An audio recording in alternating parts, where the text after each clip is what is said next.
அருப்பெரும் ஜோதி அருப்பெரும் ஜோதி தனிப்பெருங்கரணை அருப்பெரும் ஜோதி சிவய சிவசிதம்பர ராமலிங்காய பரபிரமணை நம சர்க்குருநாத சண்முகநாத அருப்பெரும் ஜோதி அகத்தீசாய நம ஆடு நாடு தேடினும் ஆணை சென்னி தேடினும் கோடிவாசி தேடினும் குறுக்கே வந்து நிற்குமோ ஓடியிட்ட பிச்சையும் முகந்து செய்த தர்மமும் சாடிவிட்ட குதிரை போல் தர்மம் வந்து நிற்குமே. ஓ மகான் சிவவாக்கிய திருவடிகள் போற்றி.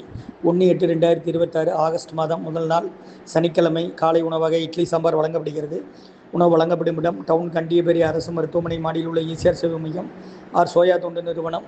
அதில் உள்ள ஆதரவற்றோர்கள், முதியோர்கள், மாற்றுத்திறனாளிகள், மனநலம் பாதித்தவர்களுக்காக இந்த உணவு கொரோனா காலகட்டத்திலிருந்து வழங்கப்படுகிறதுமா. இந்த முகாமுக்கு இன்றைய அன்னதான உபயதாரர்கள் உயர் திரு ரகுபதியா பானுமதியம்மா குடும்பத்தார்கள் மூளைக்கரைப்பட்டி அவர்கள் மகன் ராம்குமார் ஜானகி தம்பதியர்கள் குழந்தைகள் அக்ஸை சகானா அவங்க இருக்கிறது யோசிய கொலம்பஸில். உபயதாரர்களுக்கு எல்லா வளமும் நலமும் கிடைக்கணும், அவங்க மேற்கொள்றாரு வெற்றி அடையணும், உங்கள் குடும்பத்தில் நிம்மதி அமைதி ஆரோக்கியம் குற்றம் இருக்கணும் ஆசான் திருவடி பணிந்து வேண்டி நோய் இருக்கிற மருந்தாக கடந்த 11 வருடங்களாக இந்த முகாமுக்கு உணவு வழங்கி வருகிறோம். முருகா முருகான்னு சொல்லி சாப்பிடுங்கம்மா. ஸ்ரீ அகத்தியர் சன்மார்க்க சங்கம் ஓங்காரக்குடி, துறையூர், திருச்சி கிளை, திருநெல்வேலி. ஓம் அகத்தீசாய நம. ஓம் ஆறுமுக ரங்க மகாதேசியாய நம.